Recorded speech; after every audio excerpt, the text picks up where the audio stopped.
Assalamualaikum warahmatullahi wabarakatuh. Innal hamdalillah nahmaduhu wa nasta'inuhu wa nastaghfiruh wa na'udzu billahi min syururi anfusina wa min sayyiati a'malina. May yahdihillahu fala mudilla lahu wa may yudlil fala hadiya lahu. Asyhadu an la ilaha illallah wa asyhadu anna Muhammadan abduhu wa rasuluh. Allahumma shalli ala sayyidina Muhammad wa ala alihi wasallam. Yang pertama dan yang utama, marilah senantiasa kita panjatkan puji Allah Subhanahu wa taala yang mana pada kesempatan pagi hari ini kita masih diberikan beberapa kenikmatan sehingga kita bisa bersua dalam acara diseminasi budaya positif sebagai tugas dari kami, yaitu calon guru penggerak angkatan 9 dari Kabupaten Wonogiri yang mana bertugas untuk memberikan pencerahan atau berbagi ilmu dengan Bapak Ibu guru yang ada di SMP Negeri 1 Lioyo. Yang kedua, sholawat salam semoga tercurahkan kepada junjungan kita Nabi besar Muhammad SAW, Nabi akhir zaman yang telah membawa kita menuju alam yang terang benderang sehingga kita mendapatkan ilmu pengetahuan yang bermanfaat seperti saat ini. Dan beliau adalah Nabi yang selalu kita tunggu-tunggu syafaatnya pada yaumul akhir nanti. Baik Bapak Ibu yang berbahagia, semuanya sehat? Ya, alhamdulillah. Selamat pagi semuanya. Ya, pagi. Semangat ya. Ya, baik. Sebelumnya kami mohon maaf jika hari ini kami mendompleng kemerdekaan Bapak Ibu ya untuk melakukan kegiatan yang lain. Tapi tidak apa-apa. Ini demi kebaikan kita semua, demi kemajuan SMP Negeri 1 Lioyo tercinta. Gitu Bapak Ibu. Ya, kami kebetulan saya Kristianingsih bersama Pak Agus Rusdianto ini adalah termasuk calon guru penggerak angkatan 9 dari Kabupaten Wonogiri yang mana kita nanti akan mendapatkan beberapa kegiatan dan pastinya memerlukan kolaborasi dari Bapak Ibu semua. Gitu, langsung saja pada kegiatan kali ini kami akan memaparkan tentang implementasi budaya positif yang ada di sekolah. Yang mana implementasi budaya positif itu timbul dari sesuatu yang kecil-kecil dulu ya. Budaya. Apa itu budaya? Budaya itu adalah sesuatu hasil cipta rasa karsa manusia. Kemudian positif. Positif pastinya sesuatu yang baik. Nah, budaya positif berarti segala sesuatu yang baik. Itu tidak datang dengan sendirinya Bapak Ibu. Pasti perlu proses. Nah, dari yang kecil dulu, mulai dari kita membuat keyakinan kelas kemudian meningkat jadi kesepakatan dulu, kesepakatan baru ke keyakinan, setelah itu baru ke lingkungannya sudah positif, baru perlu juga menjadi segala sesuatu yang membudaya atau budaya positif. Dan nanti kita akan memaparkan satu demi satu dari apa yang akan kita pelajari pada pagi hari ini. Demikian untuk selanjutnya teman kami Bapak Agus Rusdianto akan memaparkan beberapa bagian dari budaya positif yang ada di SMP Negeri 1 Lioyo. Monggo Bapak.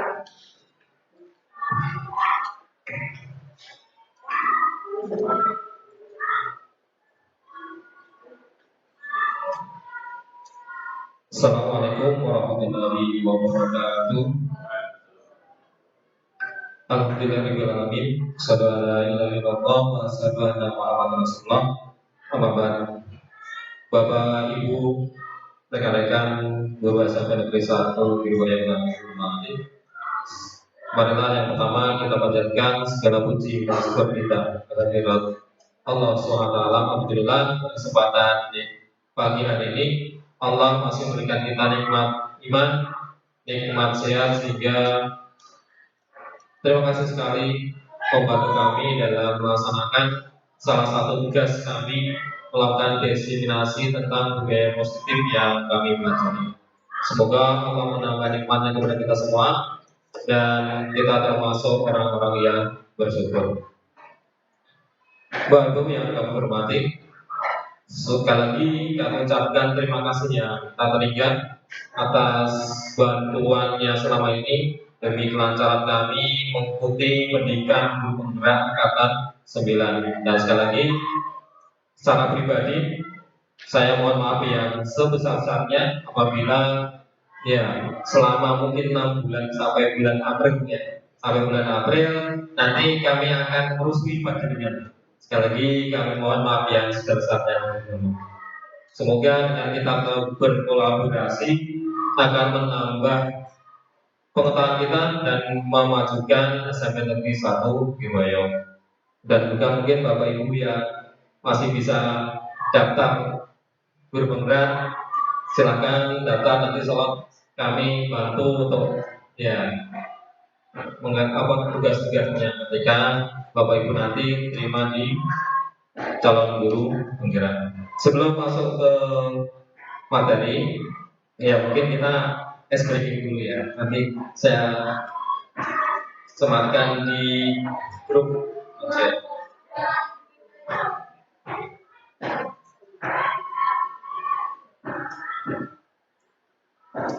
Ya mungkin ya Bapak di sana tahu ya.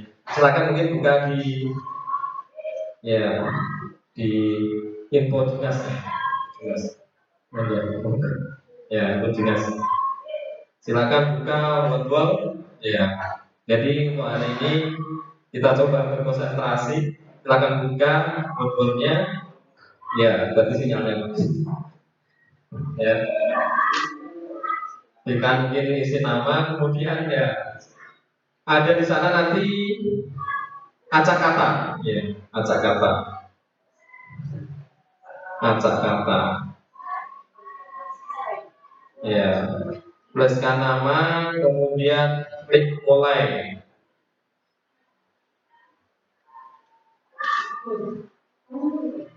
ya, klik mulai, ya nanti sana silakan geser-geser, geser-geser, ya, geser kanan, ya, dan nanti geser kanan sebagainya. Ya.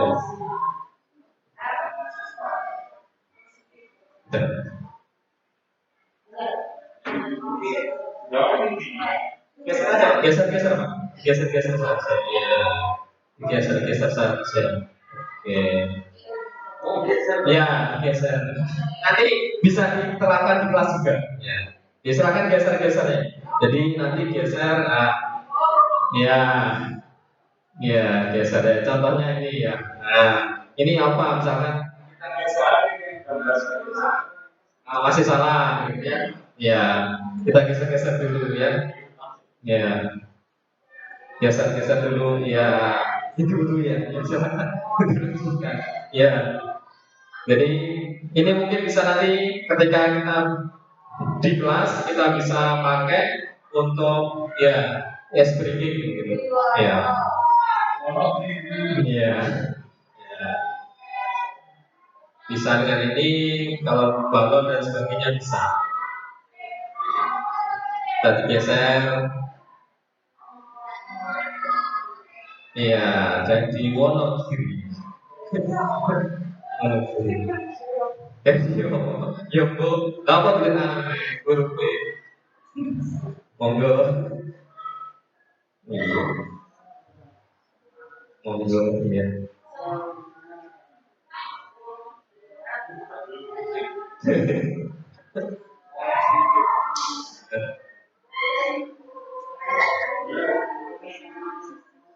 Ya. Jadi ini bisa kaki kita gunakan SPK-nya.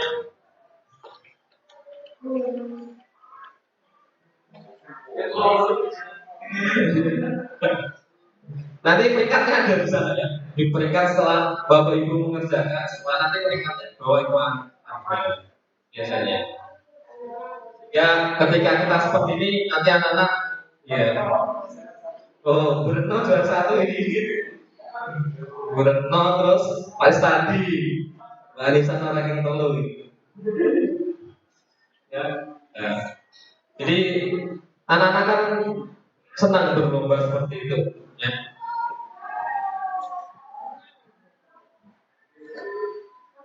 Iya, berarti sinyalnya. Enggak sinyalnya gitu.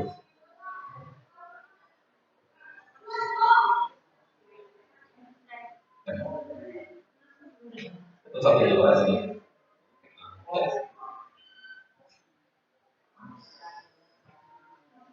Tampilkan.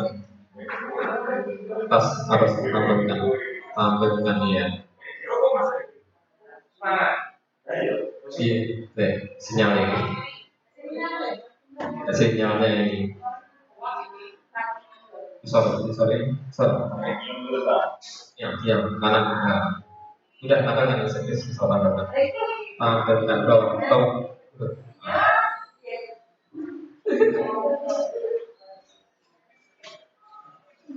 Jadi seperti itu yang ingin sebagai awal kita nggak usah tampilkan ya. Ya, mohon maaf Bapak yang mungkin itu sedikit refreshing dulu sebelum kita belajar bersama. Karena kami juga walaupun sudah belajar, ya karena banyak yang harus kita pelajari. Jadi selama 2 bulan kita harus belajar dari modul 1.1 sampai 1.4. Jadi harus maraton gitu ya. Untuk tujuan pembelajaran kita atau tujuan kegiatan kita hari ini adalah membagikan pemahaman terkait budaya positif yang dapat membantu murid belajar dengan aman dan nyaman. Itu tujuan kita hari ini. Nah, ya. Materi yang akan kita diseminasikan yang pertama disiplin positif dan nilai kebajikan universal. Yang kedua, teori motivasi, hukuman, penghargaan dan institusi. Yang ketiga tentang keyakinan kelas. Yang keempat, kebutuhan dasar manusia dan dunia berkualitas, posisi kontrol, dan yang terakhir adalah segi kritika institusi. Semoga selama 1 jam nanti kita bisa belajar bersama. Karena sekali lagi kami juga belum pahamnya terlalu, tapi kita coba belajar bersama. Di sana disebutkan filosofi Ki Hajar Dewantara. Sebagai pendidik, kita diibaratkan sebagai seorang petani yang memiliki peran penting untuk menjadikan tanamannya tumbuh subur. Kita akan memastikan bahwa tanah tempat tumbuhnya tanaman adalah tanah yang cocok untuk ditanami. Jadi sekarang di kurikulum 3 ini kita sekali lagi bukan hanya guru yang mengajar, tetapi kita ibarat petani, Nek sing kados Pak Renggo ini sangatlah sama di dalam. Nek, kenapa gitu? Biar padinya itu bagus tumbuhnya. Bagaimana kita menjadikan padi itu bagus tumbuhnya? Mungkin yang pertama apa Pak? Panca usaha tani. Ya. Tanahnya dibajak dulu, ya dibajak. Kemudian apa lagi Pak? Pembinaan bibit, pengairan, pemupukan, pemberantasan. Itu kita sekarang. Jadi buat sekarang kalau mungkin kurikulum sebelumnya di Wisma SNAC wis gitu ya. Sekarang sudah harus misalkan tadi ketika kita menanam padi, nek lemai ini enak seperti gitu, ada pupuknya, kemudian langsung kita tanam, pasti nanti hasilnya dia jelek. Maka tadi dibaca dulu biar kemudian dikeburkan. Kalau zaman dulu harus dikasih apa itu? Hijau-hijau coba ya? Ya, rumus. Sekarang enggak. Seperti itu ibarat kita sebagai seorang guru. Kita menuntut, merawat anak-anak kita agar mereka itu belajar sesuai dengan kodratnya. Di sana ada kodrat. Jadi sekolah diibaratkan sebagai tanah, tempat bercocok tanam, sehingga guru harus mengusahakan sekolah menjadi lingkungan yang menyenangkan. Kalau tidak dulu mungkin lingkungan yang menyeramkan. Nek rambut di tutup, saiki boten bangsa. Jadi menyenangkan, nyaman, aman, dan mampu melindungi murid dari hal-hal yang tidak baik. Dengan demikian karakter murid tumbuh dengan baik. Jadi menciptakan lingkungan yang positif ya. Jadi bagaimana cara menciptakan lingkungan yang positif? Yang pertama saling dukung. Jadi ada kita sebagai warga sekolah, ada kepala sekolah, ada guru, ada murid, ada tata usaha dan sebagainya, kemudian ada orang tua, itu harus saling mendukung sehingga terciptalah lingkungan yang positif. Kemudian yang kedua adalah saling belajar. Ini kita saling belajar di sini.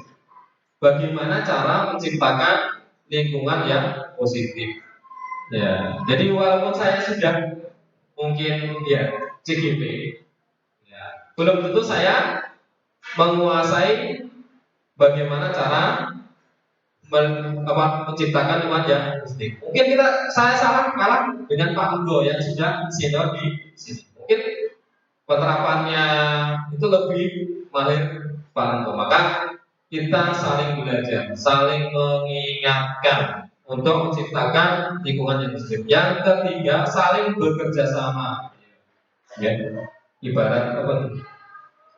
Benar sama di pikul, tinggal sama di gigi. Jadi ketika kita bekerja sama, apapun itu kita bisa usahakan, bisa kita ciptakan. Sehingga dengan tiga unsur ini saling dukung, saling belajar, saling bekerja sama akan dapat menciptakan lingkungan positif dan menimbulkan budaya yang positif. Ya. Inilah budaya positif. Ya. Di sini ada profil pelajar Pancasila. Kemarin di P5 kita sudah usahakan bagaimana karakter dari P5 ada bertakwa, beriman kepada Tuhan Yang Maha Esa, kemudian berakhlak mulia, mandiri, bernalar kritis, berkontrol dan sebagainya. Ini yang harus kita ciptakan di lingkungan kita, sehingga budaya positif itu bisa kita hasilkan dari profil pelajar Pancasila yang ada saat ini. Next. Kemudian budaya positif yang diterapkan di sekolah adalah salah satu perwujudan dari visi guru yang mengandung nilai-nilai kebajikan sesuai dengan tujuan pendidikan nasional yang dijabarkan dalam profil pelajar Pancasila.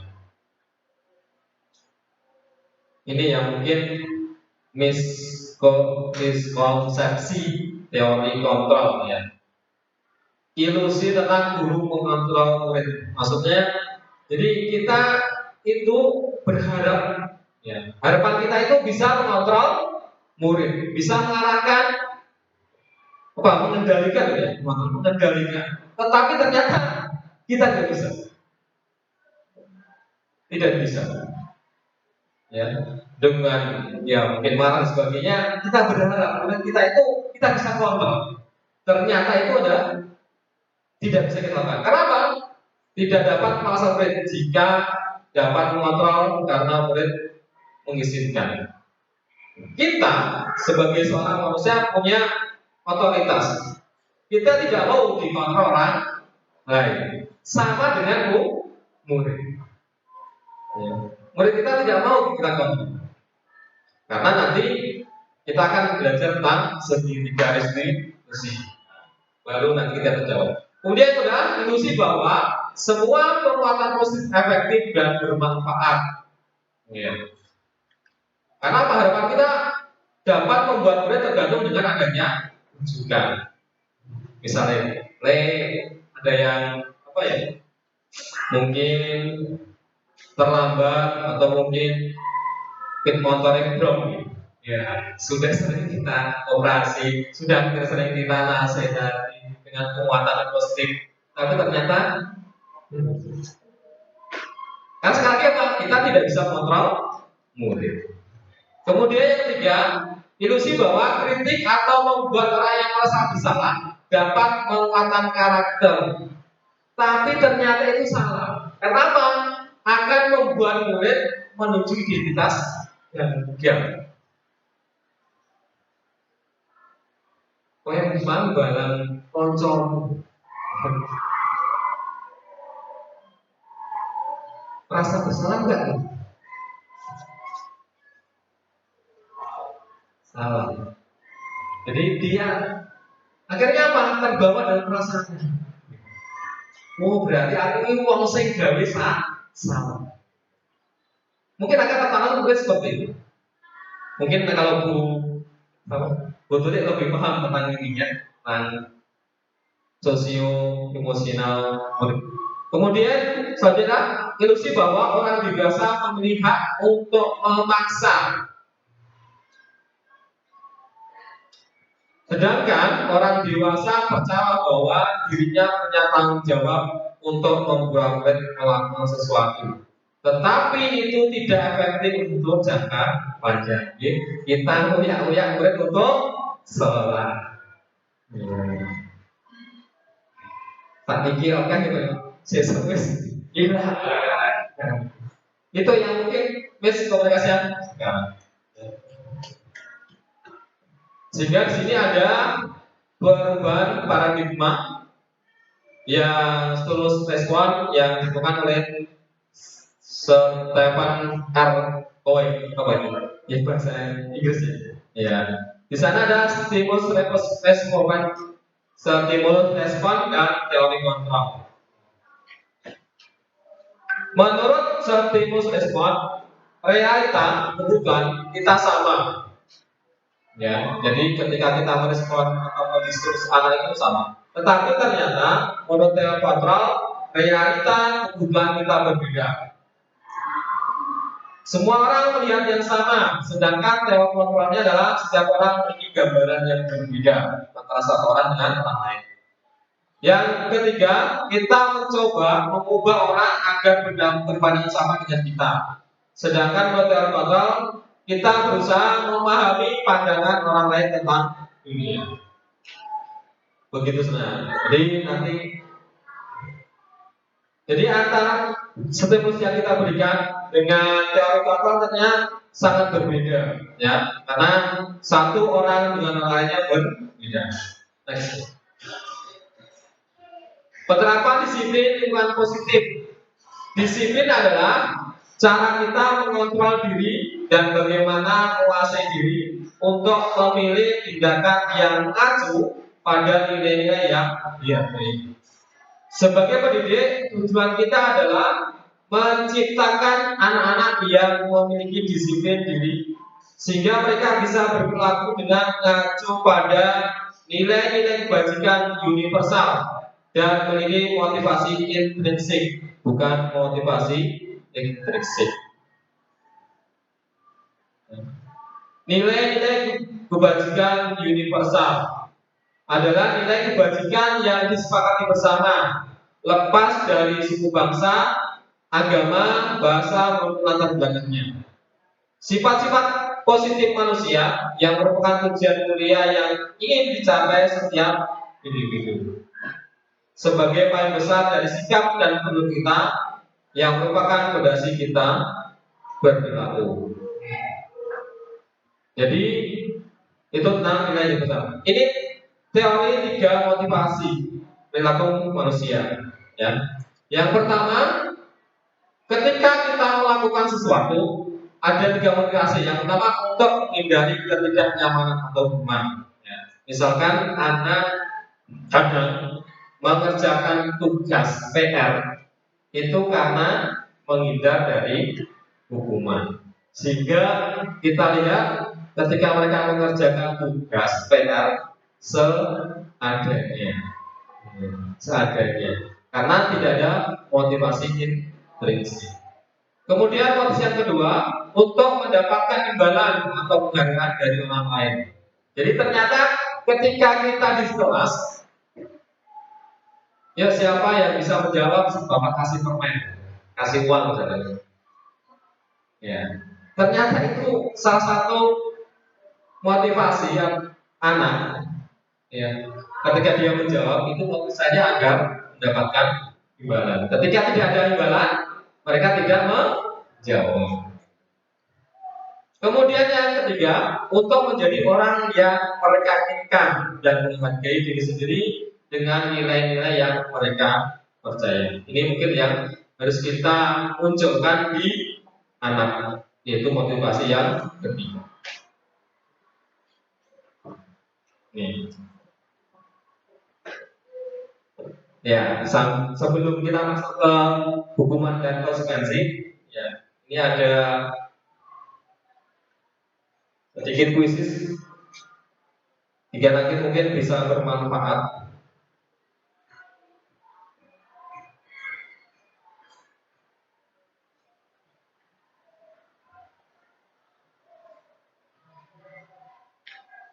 Ya, bentar, saya.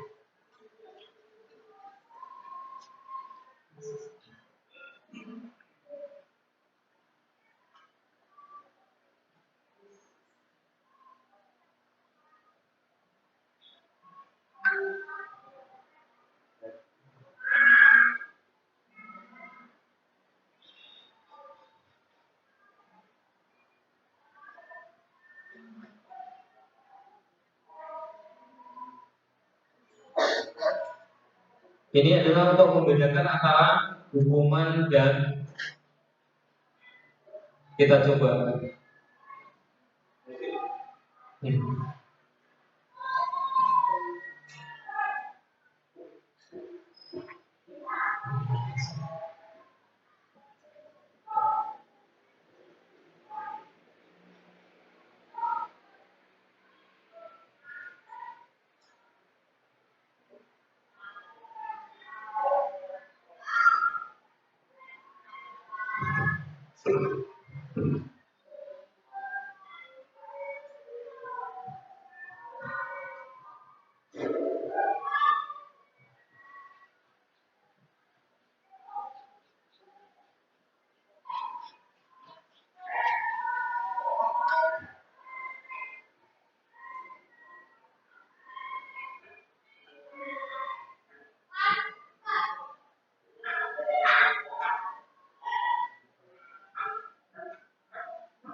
Nah, semoga dengan nanti khusus nanti kita bisa membedakan antara hukuman dan konsekuensi.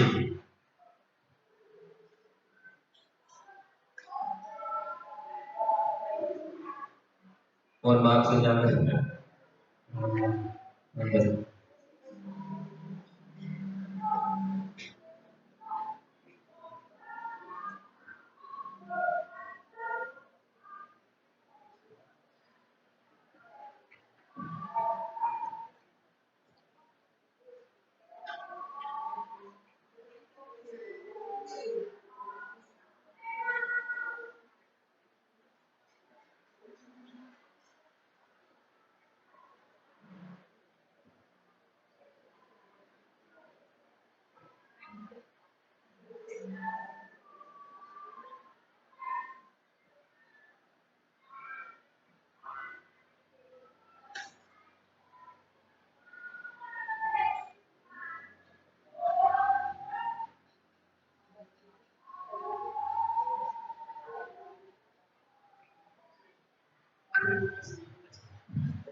Karena sinyalnya nggak bisa sinyalnya. Ya.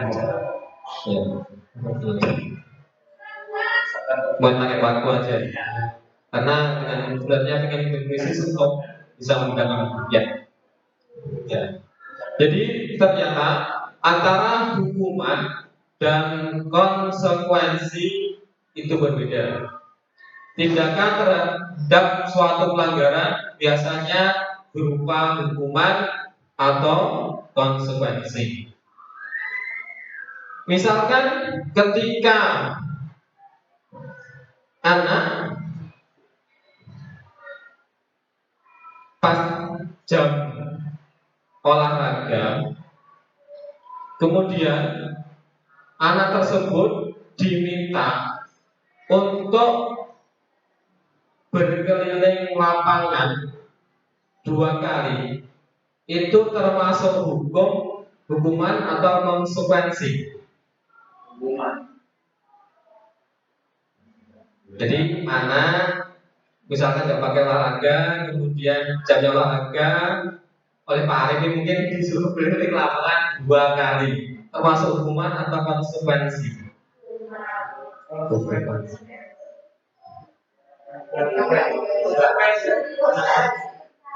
Tidak terancam. Apa? Apa bukti? Termasuk konsekuensi. Karena di sana ada pelajaran olahraga. Beda ketika datang terlambat, jamnya jam bahasa Indonesia, kemudian dia disuruh keliling lapangan 2 kali, itu baru namanya hukuman. Karena tidak nyambung, ya, nggak nyambung. Misalkan anak terlambat, kemudian dia disuruh berdiri depan dengan angkat kaki selama 1 jam pelajaran, termasuk hukuman atau konsekuensi?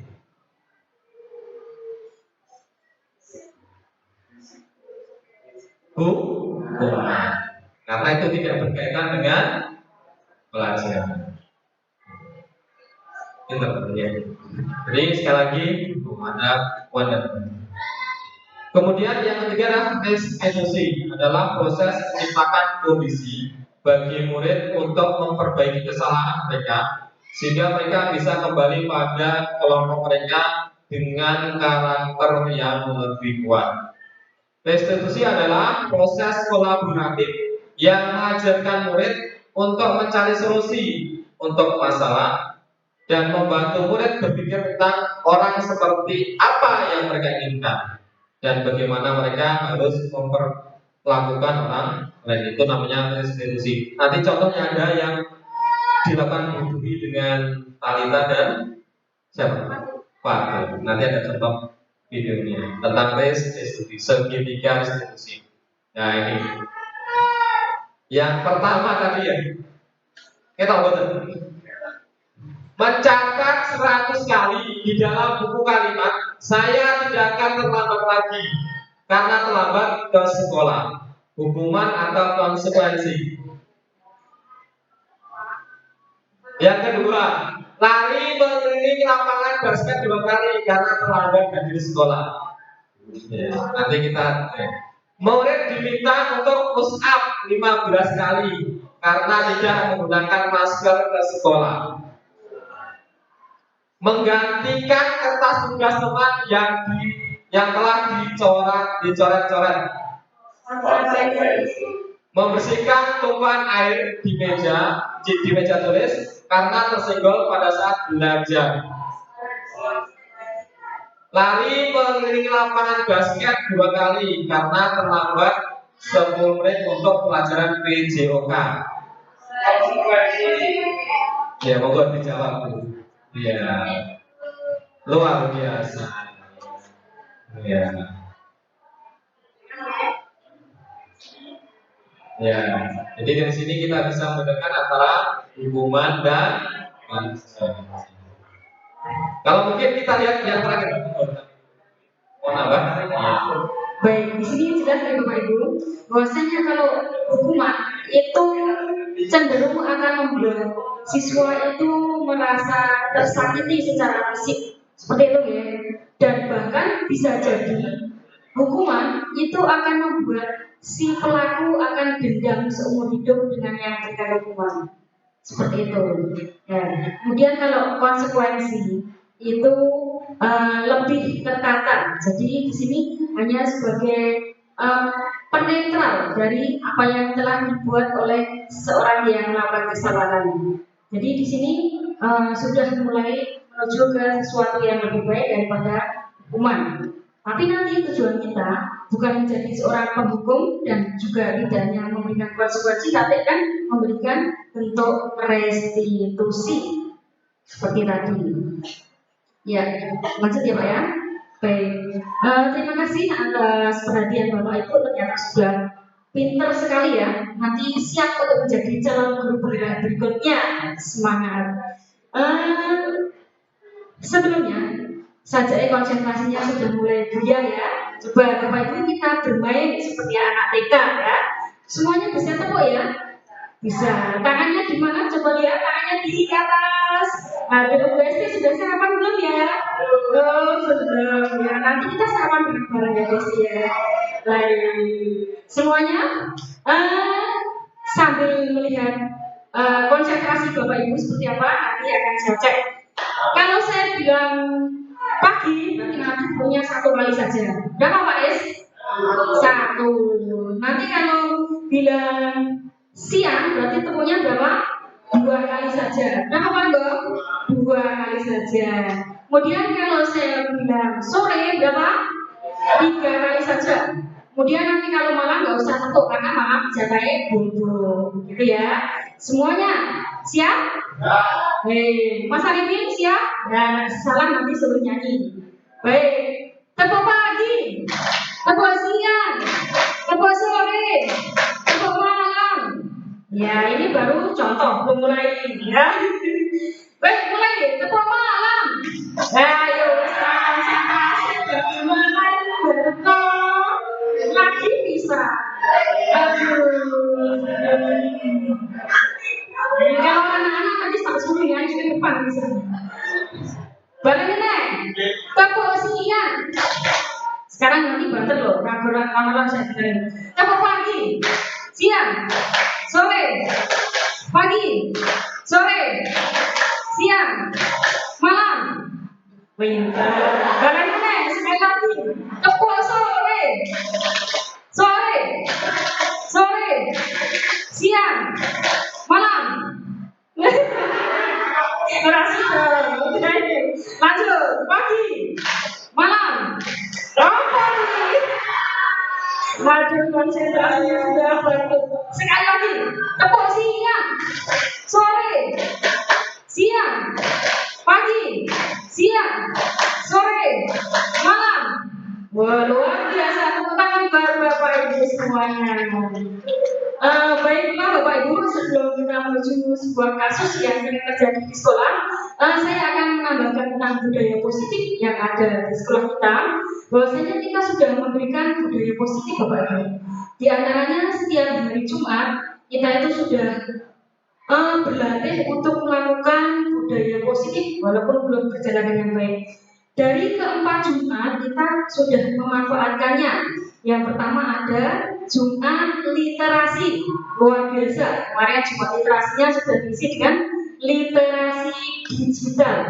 Jadi dengan seperti itu akan menunjukkan budaya positif bagi anak didik kita untuk suka membaca.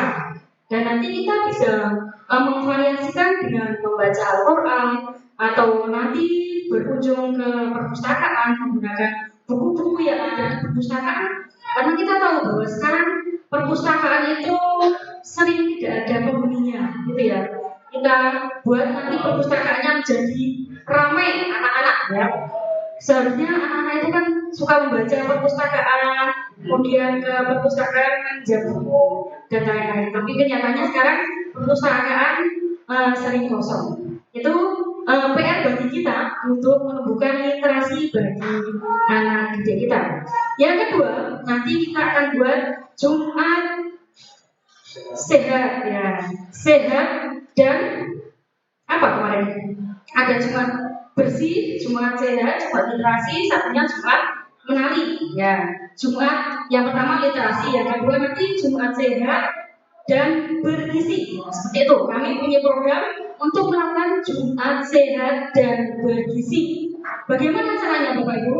Ya nanti setelah kita melakukan olahraga bareng-bareng bersama anak-anak, nanti kita programkan anak-anak membawa bekal dari rumah. Gitu. Nanti kita bareng-bareng setelah senam ataupun setelah jalan-jalan nanti kita makan bersama anak-anak. Nah, kita usahakan nanti makannya makanan yang bergizi. Jadi bergizi itu tidak harus yang berupa daging, kemudian ayam, itu tidak ya. Jadi bergizi itu paling tidak kebutuhan dari 4 sehat 5 sempurna itu terpenuhi. Ya ada sayurnya, ada proteinnya, ada karbohidratnya, ada susunya kalau ada gitu ya. Tapi kalau tidak nanti kita usahakan yang sederhana dulu. Jadi nanti kita usahakan jangan sampai anak-anak itu ketika Jumat bergizi membawa makanan berupa mie instan. Nah, seperti itu kita hindari. Kita coba ya, siap ya Bu? Tuti siap? Ya, nanti kita juga usahakan. Baik, luar biasa. Kita sekolah yang penggerak luar biasa untuk kebaikan. Yang ketiga adalah Jumat bersih ya. Jumat bersih kita usahakan nanti sekolah kita bikin sekolah yang luar biasa bersih, anak-anaknya sudah peduli lingkungan. Karena kalau kita tidak mulai dari kita, itu nanti tidak akan terjadi atau tidak akan anak-anak itu muncul dengan sendirinya budaya positif untuk membersihkan kelasnya itu tidak mungkin. Jadi kita harus mulai dari gurunya juga kreatif. Gurunya juga ikut mengawasi kegiatan anak ketika anak melakukan Jumat bersih. Yang terakhir, saya punya program Bapak Ibu, yaitu Jumat menari. Nah, karena kita kemarin untuk visi-visi kita itu bahwasanya kita adalah sekolah yang berbudaya. Jadi kita akan menanamkan budaya, salah satunya adalah menari. Kita juga sudah punya budaya, yaitu tentang budaya karawitan. Ya, kita sudah punya budaya karawitan. Alhamdulillah sudah mulai ada hasilnya. Kita sudah mengikuti lomba dan kita berdoa semoga apa yang telah diusahakan nanti akan membuahkan hasil. Demikian ya. Langsung saja saya lanjutkan ke materi berikutnya. Coba Bapak Ibu persani di depan. Itu ada sebuah kasus bahwasanya Ibu Ria, guru kelas 6 di SD Permain, sedang bingung menghadapi ulah salah satu murid di kelas, yaitu bernama Agus ya. Agus itu senengnya gawe ulah gitu ya. Ya, ngekek loh. Beberapa anak telah datang dan mengeluhkan Agus yang seringkali minta bekal makanan siang mereka dengan paksa. Jadi Agus itu senengnya minta makanan Mbak Retno, minta makanan Mbak Isa, Pak Desta, ibu semuanya diminta seperti itu. Nah, jika Anda menghadapi situasi seperti Buria, apa yang akan Anda lakukan? Kemudian menurut Anda, kira-kira apa alasan Agus itu melakukan hal itu? Coba, mungkin sebelum saya berikan bocorannya, mungkin sudah ada yang mau menjawab. Agus ya, kita kan manusia itu punya kebutuhan ya. Dari dia itu suka ngambil makanan temennya, itu kira-kira kebutuhan apa yang ingin dia penuhi dari kasus itu? Mungkin ada yang menjawab.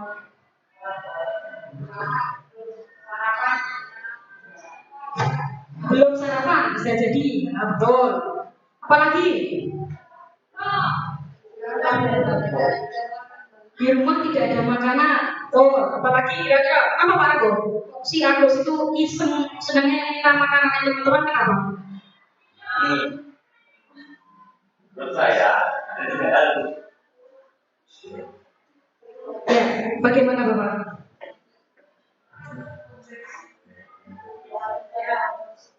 Terima kasih waktu yang diberikan saya untuk menjawab kasus ini. Ada 3 hal yang perlu dipahami dari kasus tersebut. Yang pertama, anak tersebut mungkin tidak selalu diberi bekal ketika di sekolah. Yang pertama. Yang kedua, anak tersebut bekalnya tidak sesuai dengan selera makanan. Yang ketiga, itu penasaran dengan bekal temannya sehingga mengambil atau mungkin minta bekal temannya. Itu 3 hal. Kemudian solusinya menurut saya ada 2 hal. Yang pertama, solusi yang pertama itu karena yang dibahas itu kaitannya dengan budaya positif. itu adalah berikan pengertian. Yang pertama, berikan pengertian kepada Agus agar Agus ini sadar apa yang ia lakukan itu ternyata tidak baik. Yang pertama, ketika sudah diberi pengertian. Yang kedua,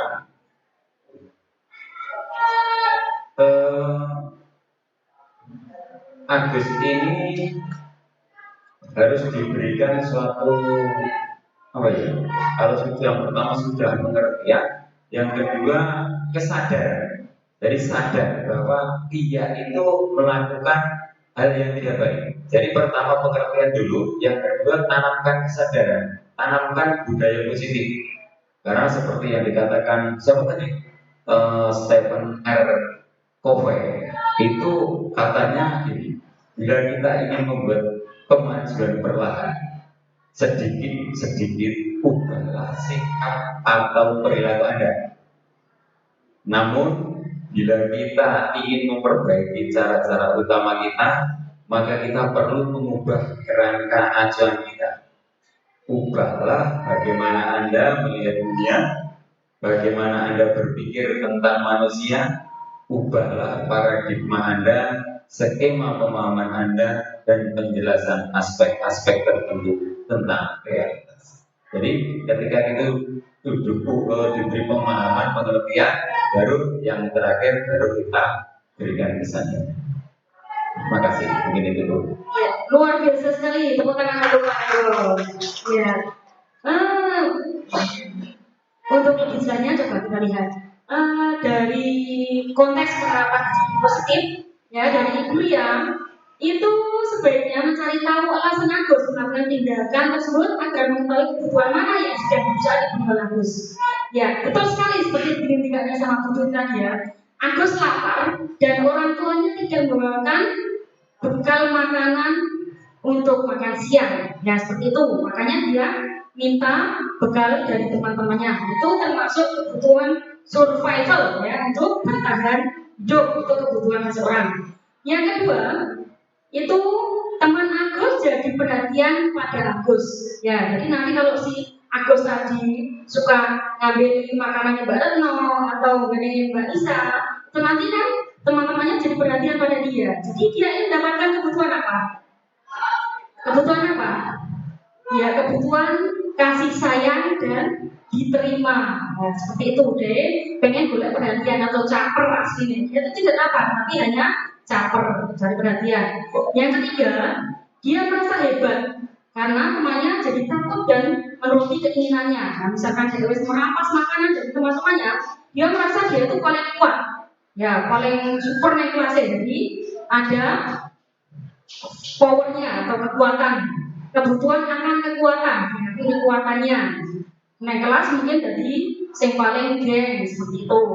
Kemudian yang keempat, Agus merasa bosan dengan bekal yang dibawakan orang tuanya karena selalu bekal yang sama. Betul ya, seperti yang dikatakan Bu Ani tadi, mungkin orang tuanya tuh bekalnya tempe terus atau hanya mie terus, kemudian bekalnya Mbak No sama bekalnya Mbak Nisa itu ada macam-macam, ada yang korek tempe, kemudian ada telur dadar, ada sate. Nah dia juga pengen, yaitu adalah kebebasan, dia ingin mendapatkan kebebasan. Yang terakhir, kebutuhan yang diinginkan Agus bisa jadi dia itu hanya iseng dan dia menikmati ekspresi wajah temannya yang kesal. Nah itu dia mendapatkan kesenangan. Dia senang nek Mbak Retno marah-marah itu dia bangga. Oh saya bisa buat Mbak Retno marah-marah seperti itu. Nah, itulah kebutuhan manusia. Silakan ditunjukkan Pak Dar. Ini adalah 5 dasar kebutuhan manusia. Yang pertama adalah kebutuhan untuk bertahan hidup atau survival. Salah satunya dia makan tadi. Yang kedua adanya rasa kasih sayang dan rasa diterima. Itu kebutuhan dasar seorang. Kita pasti juga mengingat seperti itu. Agus pun juga sama, pengen diperhatikan sama teman-temannya. Teman-temannya dia perhatian sama aku. Misalkan seperti kita Vanessa ya. Vanessa itu aku kira orang yang memperhatikan aku itu bagaimana? Makanya dia iseng. Ya, iseng di kancane ya. Bisa seperti ini juga. Dia butuh kasih sayang dan diterima. Tapi kadang guru-gurunya saja yang tidak peka. Apa gitu Pak Tarno ya? Iya, luar biasa. Kemudian kebebasan seperti tadi, dia pengen bebas, pengen mengekspresikan dirinya seperti ini. Kemudian kesenangan, dia bangga ketika dia temannya merasa sedih atau merasa marah-marah ketika dia melakukan sesuatu. Dan yang terakhir adalah adanya penguasaan, dia berkuasa, pengen diatur bahwa dia berkuasa. Seperti itu tentang 5 kebutuhan dasar manusia. Baik, sekarang kembali lagi ke posisi guru. Ya, di sini semuanya adalah Bapak Ibu guru. Kira-kira dari 5 posisi kontrol tadi ya, Bapak Ibu guru itu sudah menempatkan diri sebagai siapa? Coba kembali lagi. Apakah sebagai penghukum atau pembuat rasa bersalah, atau sebagai teman, atau sebagai pemantau, atau sebagai manajer? Nah, di sini nanti ada keterangannya masing-masing. Tapi mungkin kita selama ini juga sudah melaksanakan itu semua.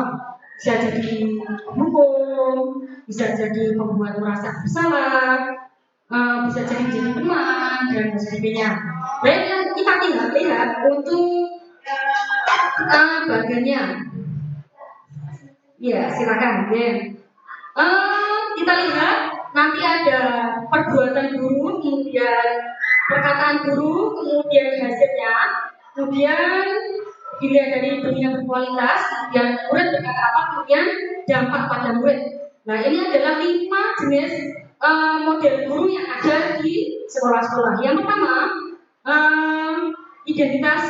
Nanti kita akan membuat, sebenarnya tujuan kita itu membuat anak itu yang bersalah itu tidak melakukan perbuatan yang bersalah lagi, tapi dia akan lebih bersemangat lagi dan merasa dia itu diterima kembali di komunitasnya itu dengan kekuatan yang lebih. Ini dia tidak merasa dia menjadi seorang yang paling bersalah. Seperti itu. Nah, di sini nanti ada 5 posisi, yaitu penghukum, membuat orang merasa bersalah, teman, pemantau, dan manajer. Ya, contohnya perbuatan guru, menghadik, kemudian menunjuk-nunjuk, kemudian menyakiti, menyindir, itu adalah posisi guru yang melakukan perbuatan sebagai penghukum. Mungkin sekarang seperti itu sudah mulai berkurang ya, sudah tidak ada. Kemudian dari perkataannya itu biasanya kalau guru yang berposisi sebagai penghukum itu dia akan mengatakan, kalau kamu tidak melakukannya, awas ya, rasakan. Nah, seperti itu. Pernahkah Bapak Ibu melakukan seperti itu? Ya, seperti mengancam, tidak ya? Ya, luar biasa. Kemudian hasilnya ketika anak itu sering untuk dihukum, apa yang terjadi? Nah, dia akan jadi seorang yang memberontak, kemudian menyalahkan orang lain dan dia suka berbohong.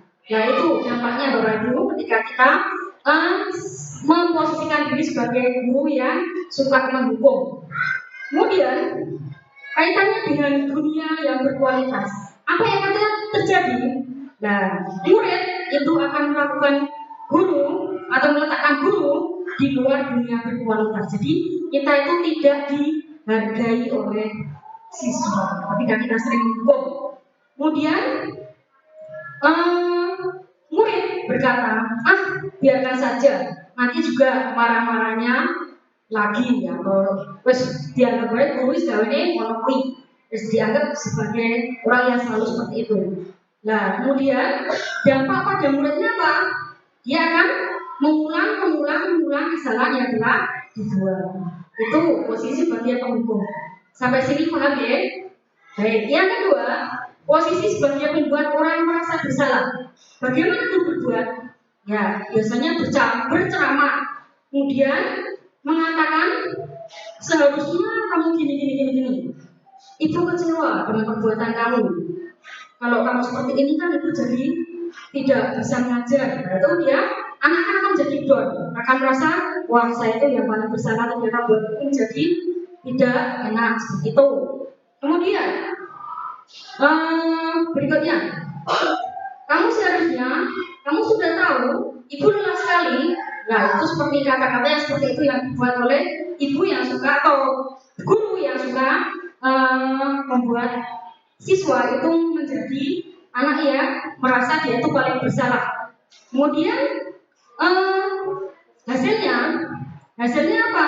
Ya, akan anak itu menyembunyikan atau menyangkal atau berbohong. Jadi kalau anak itu suka katakan sebagai orang yang bersalah atau diposisikan sebagai anak yang membuat bersalah, dia itu akan seperti itu, akan berbohong, kemudian akan menyembunyikan sesuatu dari kenyataan dan akan menyangkal kalau terjadi apa-apa. Kemudian kaitannya dengan dunia berkualitas, bagaimana posisi itu? Ya, murid meletakkan guru di dalam dunia yang berkualitas, jadi sudah termasuk baik. Kemudian apa yang akan dikatakan siswa?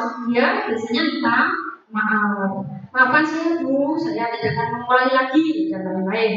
Nah, kemudian akhirnya karena anak itu sering melakukan seperti itu, dia akan merasa rendah diri. Nah, ini belum termasuk suatu yang tujuan kita.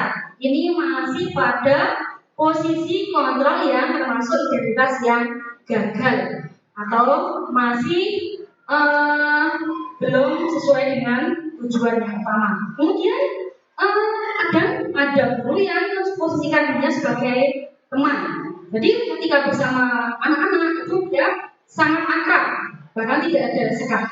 Kemudian seperti apa bentuknya? Ya, misalnya seperti ini. Membuatkan alasan-alasan untuk muridnya. Kemudian kata-kata gurunya seperti ini. Ayolah, lakukan demi ibu. Oh ya, seolah tidak ada jarak antara guru dan murid. Masa kamu tidak mau? Ingat tidak, aku pernah berbuat apa pada kamu. Nah, seperti itu. Jadi seperti temannya. Kemudian anak menjadi apa? Nah, dia akan menjadi tergantung pada guru tersebut. Nah, apa-apa minta tolong sama ibu guru itu atau guru tersebut karena sudah merasa dianggap sebagai temannya. Kemudian murid dalam dunia berkualitas meletakkan guru sebagai orang yang sangat penting di dunia berkualitasnya. Karena apa? Dia sudah tergantung pada guru yang tadi. Pokoknya kalau bukai enggak seperti itu. Kemudian ketika terjadi sesuatu, murid akan mengatakan seperti ini. Saya pikir Bapak Ibu teman saya, ternyata begitu. Nah, terjadi apa Ibu? Dia kecewa seperti itu karena dianggap sebagai teman. Nah, temannya sudah janji, akhirnya terjadi sesuatu rasa yang tidak enak padanya. Nah, kemudian dampaknya bagaimana? Nah, murid itu akan jadi murid yang lemah, tidak mandiri dan tergantung dari ibu guru itu atau bapak guru. Itu posisi guru yang ketiga, yaitu sebagai teman. Kemudian posisi berikutnya yaitu sebagai pemantau. Ya, perbuatan guru bagaimana? Biasanya guru tersebut akan menghitung dan mengukur segala yang diperbuat oleh siswa. Misalkan kamu sudah mengerjakan tugas berapa saja, apa yang belum? Ya, seperti itu. Nah, kemudian guru akan berkata seperti ini. Apa ya peraturannya? Ketika di sekolah ada aturan seperti ini tidak ya? Jadi dia selalu memantau apa yang ada di sekolah dan aturan-aturan yang ada di sekolah. Nah, kemudian hasilnya apa? Hasilnya siswa akan menyesuaikan diri, tapi hanya saat diawasi. Dia sudah mulai membaik, tapi hanya pada saat tertentu saja. Itu posisi guru sebagai pemantau. Nah, kemudian kaitan dengan dunia berkualitas. Guru diletakkan di mana? Ya, murid meletakkan guru pada peraturan dan hukum di dunia yang berkualitas. Sudah diletakkan di dunia yang baik. Kemudian murid berkata bagaimana dengan kaitan guru yang sebagai pemantau? Ya, berapa banyak bintang yang saya harus peroleh? Berapa halaman yang harus saya tulis? Nah, seperti itu. Jadi seolah-olah kita itu hanya menuntut dan siswa itu memenuhi tuntutan dari pemantau tersebut. Ya, saya sudah mengerjakan beberapa seperti itu. Ya, jadi dia itu hanya karena dipantau tadi. Kemudian apa yang terjadi bagi murid dampaknya? Nah, dia akan menitikberatkan pada sanksi atau hadiah untuk dirinya. Jadi ketika saya nanti tidak mengerjakan, apa hukuman saya? Kemudian ketika saya nanti mengerjakan ini, lolos atau selesai tugasnya, apa yang akan diberikan guru kepada saya? Nah, itu posisi guru sebagai pemantau. Di sini ini posisi kontrolnya masih dari luar, belum dari diri sendiri. Tadi sudah diingat tiga batas ya, ada posisi kontrol itu dari dalam dan dari luar. Yang ini kita tampilkan ini adalah posisi pengontrol diri sendiri itu dari dalam atau tumbuh dengan sendirinya. Contohnya, tadi sudah diingatkan ketika anak itu datang ke sekolah. Datang ke sekolah, datang lebih awal. Tujuannya apa? Mungkin kalau dari luar itu pengennya agar tidak dihukum karena terlambat. Kemudian yang kedua misalkan pengen dihargai dari guru, kayak si anak kayak selalu berangkat pagi, itu dari luar. Tapi kalau dari dalam itu dia hadir karena dia memang harus hadir sebagai menghargai dirinya sendiri. Saya sebagai murid dan saya harus sesuai dengan apa yang ada di sekolah. Itu jika yang berasal dari dalam, dia tidak ingin dipuji ataupun ingin mendapatkan penghargaan. Nah, di sini tujuan kita itu adalah memposisikan diri sebagai manajer dalam pembelajaran. Bagaimana posisinya? Ya, guru itu perbuatannya yaitu mengajukan pertanyaan-pertanyaan pada siswa. Kemudian berkaitan dengan kata-katanya, biasanya nanti ketika sudah dihadapkan dengan masalah, itu tidak langsung menghukum, tidak langsung membuat dia merasa bersalah, tapi dia menanyakan dulu tentang keyakinan apa yang telah dibuat dalam kelas tersebut, kemudian apa yang telah dia yakini, kemudian apa yang bisa kamu kerjakan untuk memperbaiki masalah ini, dan lain-lain. Nah, ketika anak diajak bicara, kemudian anak diajak duduk bersama, dia akan menjadi kuat. Dia menguatkan pribadi siswa. Nah, kemudian kaitannya dengan dunia berkualitas, dia akan meletakkan dirinya sebagai individu yang positif dalam dunia berkualitas. Jadi murid ya, ini bukan guru tapi murid yang meletakkan dirinya sebagai individu yang positif dalam dunia berkualitas. Kemudian hasilnya bagi siswa itu nanti ya itu dia akan mengevaluasi diri bagaimana cara memperbaiki diri. Nah, kemudian dia akan selalu memperbaiki diri. Nah, tujuan kita itu adalah menjadi manajer dalam pembelajaran seperti itu. Jadi ada 5 posisi guru, yaitu sebagai penghukum, sebagai pembuat merasa bersalah, sebagai teman, sebagai pemantau, dan sebagai manajer. Nah, kita silakan untuk menjadi yang mana kira-kira, gitu ya. Berikutnya Pak. Nah, seperti ini kata-kata guru yang keluar. Coba sekarang dipersani dari kata-kata guru tadi sesuai dengan posisinya. Itu posisi guru yang seperti apa? Saya kecewa sekali dengan kamu. Itu berarti kira-kira apa? Apa sebagai pembuat merasa bersalah, atau sebagai penghukum, atau sebagai pemantau, atau sebagai manajer? Ya, pembuat merasa bersalah. Apa enggak? Membuat merasa bersalah. Nanti kita lihat ya. Yang kedua, kamu tidak pernah benar melakukannya. Apa? Kamu tidak pernah benar melakukannya. Jadi, kenapa? Membuat merasa bersalah juga. Baik, kemudian ayolah lakukan demi ibu atau bapak. Ya, kemauan. Berikutnya, apa kamu mau mendapatkan stiker bintang hari ini? Aku mau untuk mendapatkan stiker. Berarti ya apa, pemhukum atau pemantau atau apa? Pemantau. Kemudian bagaimana kamu bisa menyelesaikan masalah ini? Manajer, luar biasa. Kamu selalu yang paling terakhir. Kira-kira apa? Kamu selalu kayak dewi negara. Piye ini? Ribon, Pak Anggo.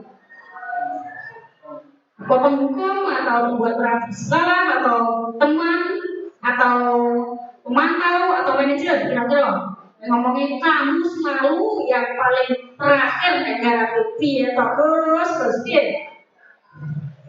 Membuat merasa bersalah, Pak Ais. Baik, silakan kita lihat jawabannya, Bapak. Iya, siapa yang betul? Ya, yang pertama, saya kecewa sekali dengan kamu. Yaitu dia anak di kalian merasa bersama, oh ibu kecewa karena aku, waduh saya menjadi nggak enak. Seperti ya. Yang kedua, kamu tidak pernah benar namanya dihukum.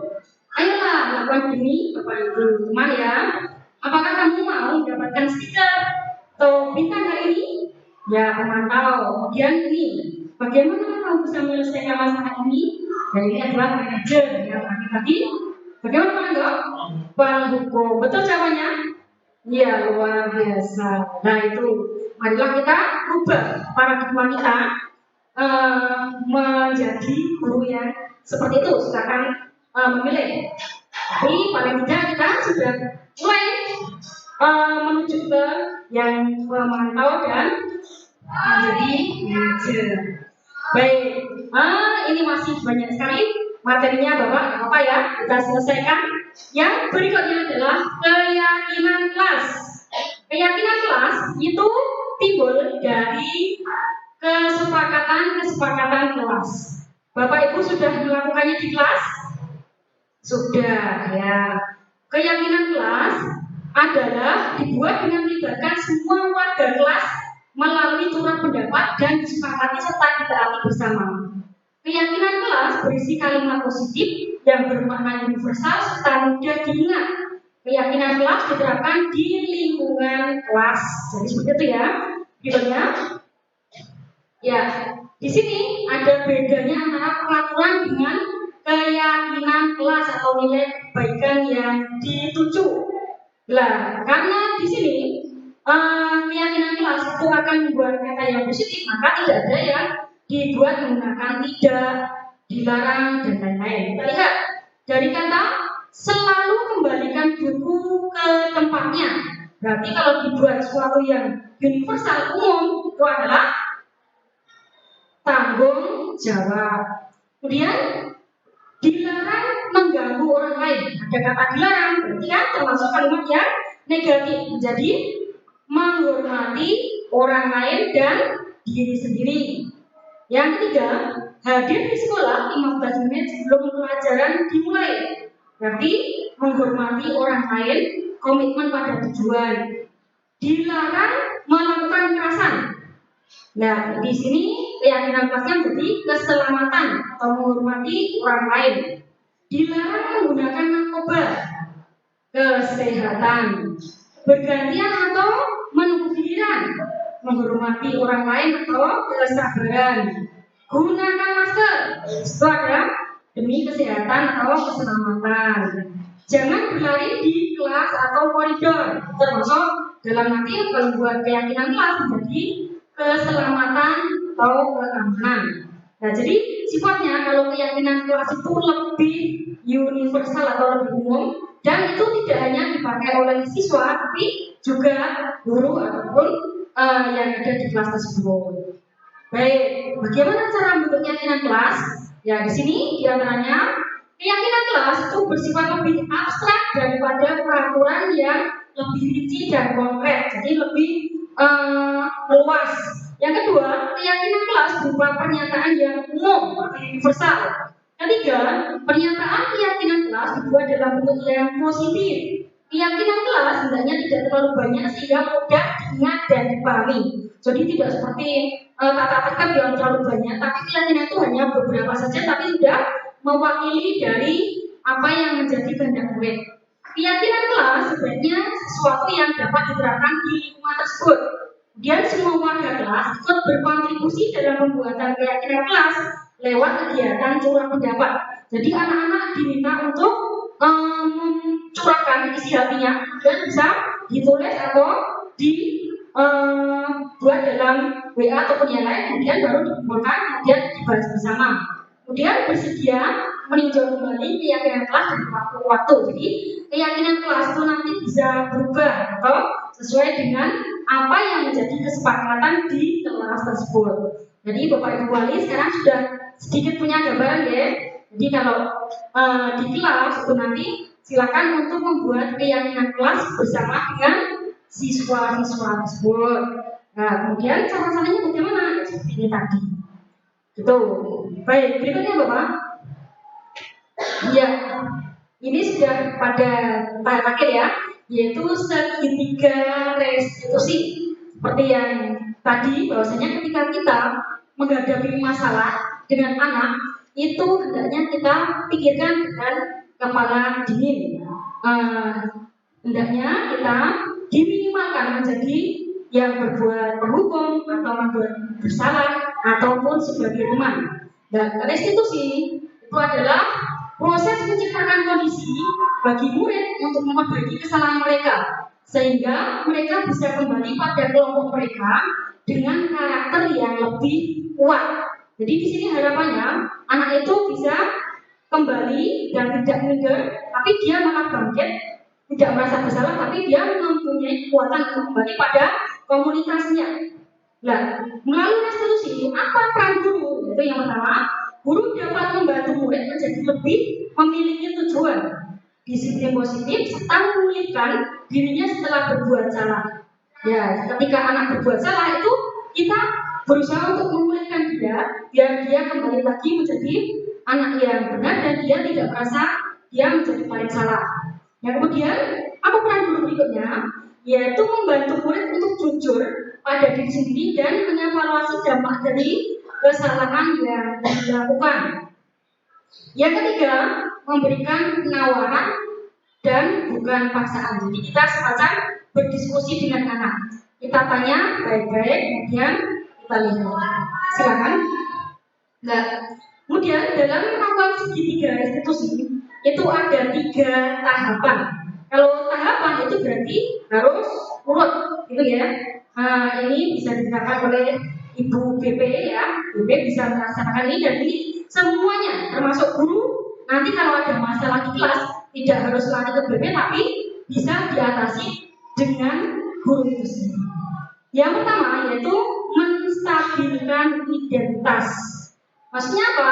Yaitu membuat suasana hati yang tenang sehingga proses belajar dan penyelesaian masalah pada murid bisa dilakukan. Jadi menstabilkan identitas ini dia membuat anak yang merasa bersalah tadi mendapatkan bimbingan atau tenang. Yang kedua, memvalidasi tindakan yang salah. Yaitu apa? Yaitu tindakan bertujuan untuk memenuhi kebutuhan dasar murid dan meyakini bahwa setiap tindakan itu pasti ada alasannya.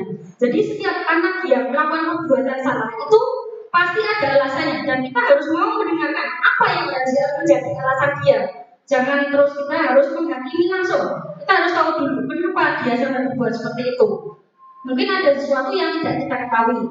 Yang ketiga, menanyakan keyakinan. Keyakinan apa yang sudah dia pahami. Murid dapat mengaitkan keyakinan dengan tindakan yang telah dibuat tadi. Ya, seperti itu ya. Nah, kalau dilihat bentuknya segitiga restitusi seperti ini. Yang pertama tadi menstabilkan identitas. Ya, biasanya nanti apa yang akan dikatakan oleh guru seperti ini. Setiap orang pasti pernah berbuat salah. Saya juga pernah melakukan kesalahan seperti ini. Itu posisi yang pertama atau tahap pertama itu menstabilkan identitas. Setelah itu, kemudian validasi tindakan yang salah. Jadi tindakan yang salah tadi divalidkan. Kenapa sampai dia berbuat seperti itu? Kata-katanya bisa seperti ini. Kamu tentu punya alasan mengapa melakukan itu. Atau seperti ini. Apakah cara yang lebih efektif untuk mendapatkan apa yang kamu butuhkan? Kemudian yang terakhir, kita menanyakan keyakinan. Seperti apa kalimatnya? Misalkan seperti ini. Keyakinan kelas apa yang telah kita sepakati? Kamu ingin menjadi orang seperti apa? Itu. Baik, itu adalah segitiga restitusi. Berikutnya, ya, yang tadi ada videonya, boleh ditunjukkan Bapak. Ini ada video yang pernah saya lakukan dengan anak-anak kita untuk melakukan restitusi. Semoga nanti bisa dilihat dengan baik.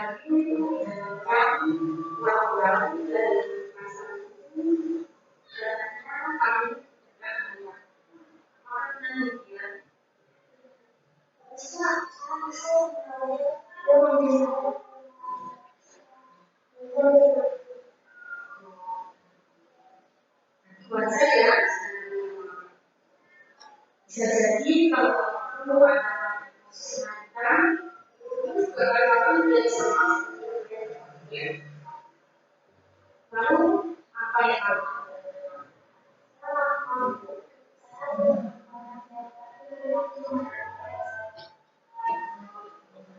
pasti kamu itu ada sekarang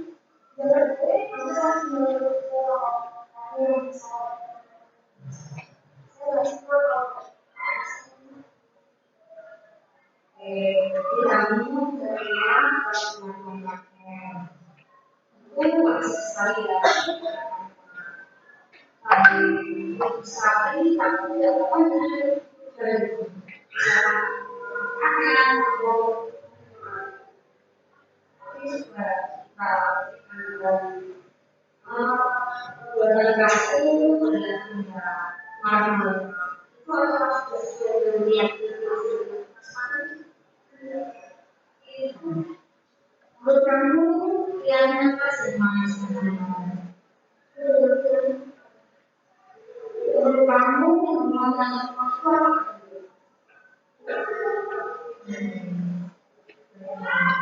Jadi menurut kamu ketika kamu itu kelihatannya apa yang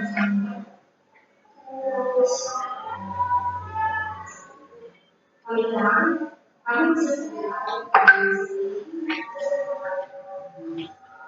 ya sekali terjadi apa yang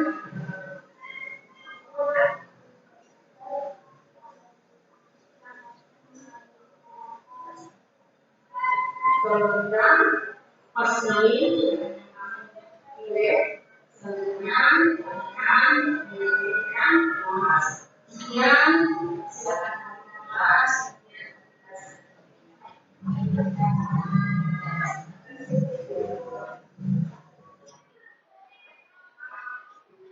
yang satu lagi. Nah, seperti tadi ya Bapak Ibu, bahwasanya ketika kita menghadapi siswa itu jangan langsung dihukum atau langsung dipojokkan, tapi kita tanya dulu, kita buat segitiga restitusi untuk mengatasi masalah. Berikutnya kedua.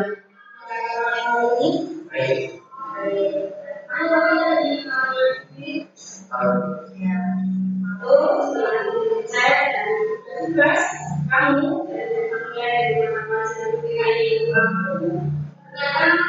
tugas-tugasan masih kosong, kamu mendengarkan sama sekali. Dan ketiga, menurut kamu sudah berapa tugas? Tiga.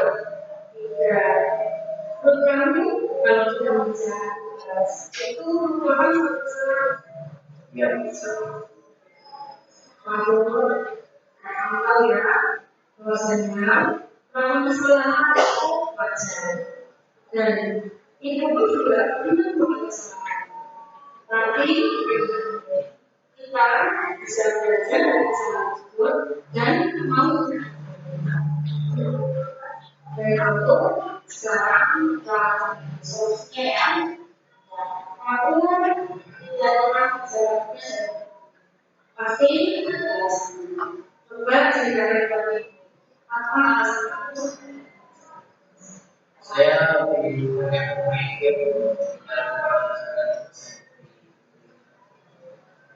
main game apakah itu tahu dengan kesempatan masa tahu kamu keyakinan kasih kamu tahu tidak? Kami punya istilah langsung. Tahu bisa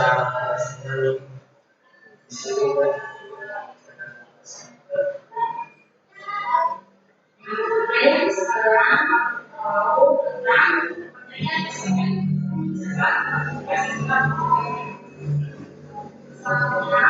kami bersama kamu tentang cara belajar nanti robot lalu kami segera mulai masalah ini selanjutnya tidak apa yang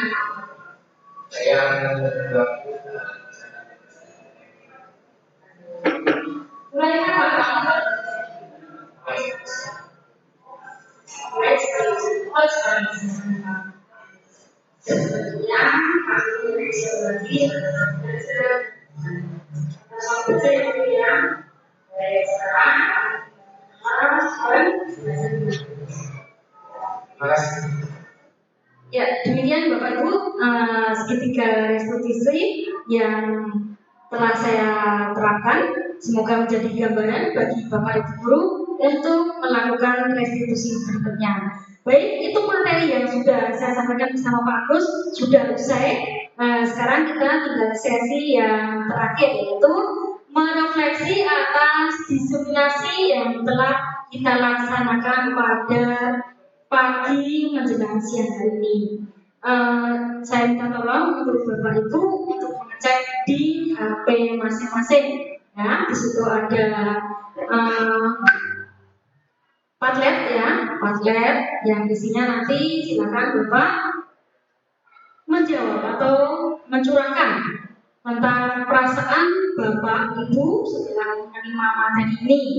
Bagaimana? Atau malah bingung atau malah tambah judek, tambah takut untuk jadi CGP atau yang lain, silakan.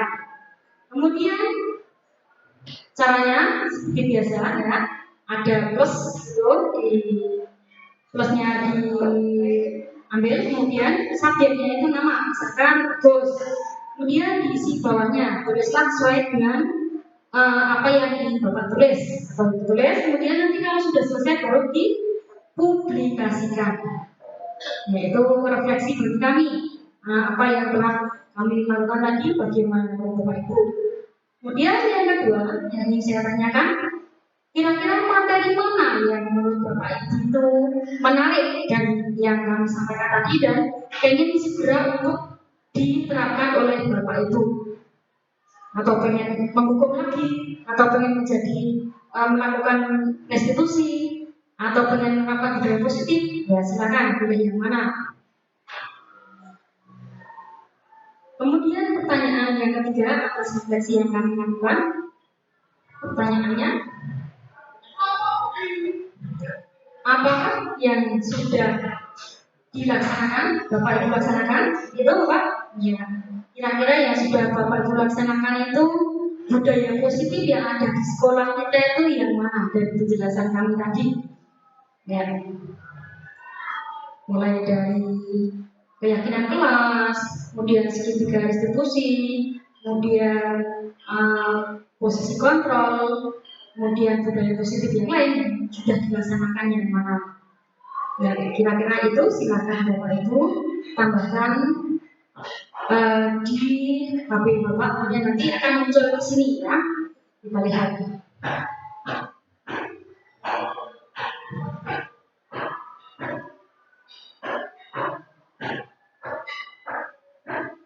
Nyata Pak Eko juga menjawab. Jawaban Pak Eko tertarik mengetahui lebih jauh tentang materi. Menurut saya materi ini sangat bermanfaat, akan memberikan wawasan baru bagi kami para guru. Kemudian Bu Bim jawab, saya sangat menyenangkan dan terkesan, luar biasa. Terima kasih Bu. Kemudian dari Ibu Destuti, jawabannya Pak? Nggak bisa Pak, atau enggak? Oh ya, mungkin itu kita ganti HP. Iya. Kemudian dari Bu Retno, jawabannya senang karena mendapatkan materi dan pengalaman baru dari diseminasi budaya positif. Ya, terima kasih. Senang ya. Kemudian untuk yang lain, silakan Pak Arifi. Sangat menarik, juga betul-betul menambah pengetahuan kami dalam melaksanakan pembelajaran ke depannya. Yang Bu Esti senang. Kemudian karena tahu apa dan bagaimana budaya positif. Ya, terima kasih. Itu ya kira-kira refleksi dari Bapak Ibu atas apa yang kami lakukan. Aku merasa ada manfaatnya. Kemudian dari Bapak Ibu yang menarik tentang apa? Ya, tentang misalkan Mbak Retno segitiga restitusi. Kemudian Bu Dwi materi tentang segitiga restitusi. Pak Arifin budaya positif. Ya, semuanya ternyata ingin menerapkan segitiga restitusi Bapak. Wah, luar biasa. Nanti tidak ada lagi guru galak di SMP satu Kiwoyo. Ya, seharusnya tadi semuanya ikut. Jadinya tahu tentang restitusi itu seperti apa. Itu ya Bu Tuti ya. Wah, luar biasa. Pak Res budaya positif. Ya, awalnya tidak tahu restitusi, sekarang kenal ya Bu. Ya, bagaimana toh mengatasi anak-anak itu dijewer? Apa dihukum, masa sama gue, apa bagaimana? Apa kan garap PRP sesuai tanggalnya? Ya, seperti itu. Ya Pak Arifin ya. Ya. Ya, berikutnya pertanyaan yang ketiga, mau dia jawab. Ya, apa yang sudah dilakukan Pak Arifin? Yaitu membuat kesepakatan kelas. Luar biasa. Kelas berapa Pak Arifin? 8A sudah terbentuk. Ya, membuat kesepakatan kelas. Kalau yang dengan kelas, UST sudah? Ya, sama, membuat keyakinan kelas. Kalau Parangga tadi nggak bisa ya? Waduh, Parangga bisa membuat keyakinan diri sendiri berarti.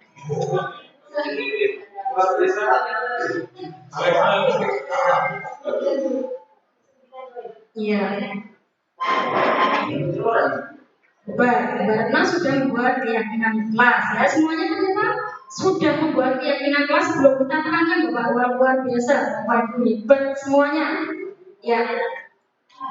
Mungkin seperti itu ya Pak ya, refleksi saya rasa cukup dan saya ucapkan terima kasih sekali atas partisipasi Bapak Ibu telah mensukseskan kegiatan kami untuk melaksanakan diseminasi budaya positif yang termasuk ini adalah tugas dan bagian yang harus kita penuhi sebagai calon guru penggerak yang mana akan memberikan motivasi dan juga memberikan pencerahan bagi guru-guru untuk memajukan sekolah dan menanamkan budaya positif di sekolah. Mungkin Pak Gus ada tambahan? Ampun? Ya, baik Bapak Ibu, saya ucapkan terima kasih sekali atas waktu yang telah diluangkan. Kami juga mohon maaf jika dalam penyampaian ada kata-kata yang kurang berkenan, kemudian ada yang tidak sesuai dengan keinginan Bapak Ibu, dan saya mengucapkan terima kasih atas waktu yang telah diluangkan pada saat ini demi kami. Demikian ya, berbalam. Assalamualaikum warahmatullahi wabarakatuh.